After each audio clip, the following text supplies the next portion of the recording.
ഒരു കാരണവശാലും വെള്ളത്തിൽ ഒരാൾ മുങ്ങിത്താഴ്ന്നുകൊണ്ടാൽ എടുത്ത് ചാടരുത്. കാരണം നിങ്ങളിൽ പല ആളുകളും ധരിച്ചു വെച്ചിട്ടുണ്ടാവും നീന്തൽ അറിയാം, അതുകൊണ്ട് ചാടി ഇറങ്ങി ഒരു ജീവൻ രക്ഷപ്പെടുത്താം എന്ന് വിചാരിച്ച് ഓടിപ്പോയി കഴിഞ്ഞാൽ നിങ്ങളുടെ ജീവൻ അപകടത്തിലാവും. മുങ്ങിത്താഴ്ന്ന ആൾ നിങ്ങളെ പിടിക്കും. നിങ്ങളെ പിടിച്ചു കഴിഞ്ഞാൽ അവിടെ 3 മിനിറ്റിനുള്ളിൽ നിങ്ങൾക്ക് അവനെ കരക്കി എത്തിക്കാൻ കഴിഞ്ഞില്ലെങ്കിൽ നിങ്ങൾ രണ്ടുപേരും വെള്ളത്തിനടിയിലോട്ട് പോയി മുങ്ങി മരിക്കും. നമുക്ക് ഭക്ഷണം കഴിക്കാതെ വേണമെങ്കിൽ 30 ദിവസം ജീവിക്കാം. പക്ഷെ ശ്വാസം എടുക്കാതെ 3 മിനിറ്റിൽ കൂടുതൽ ഒരാൾക്ക് ഈ ഭൂമിയിൽ ജീവിക്കാൻ കഴിയില്ല. ഇപ്പൊ ഇദ്ദേഹം ഇവിടെ വെള്ളത്തിൽ മുങ്ങി താഴെന്ന് വിചാരിക്കുക.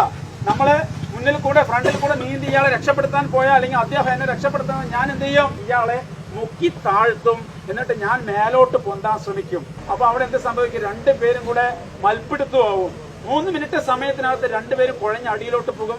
ഈ രണ്ടുപേരും മരിച്ചു പോകും. ബാക്ക് സ്ട്രോക്ക്, പിറകിലോട്ട് നന്നായി നീന്താൻ കഴിയുന്ന ഒരാൾക്ക് മാത്രമേ ജീവനോടുകൂടി ഒരാളെ രക്ഷപ്പെടുത്തി കൊണ്ടുവരാൻ പറ്റൂ. ഇത് ആദ്യം മനസ്സിലാക്കണം.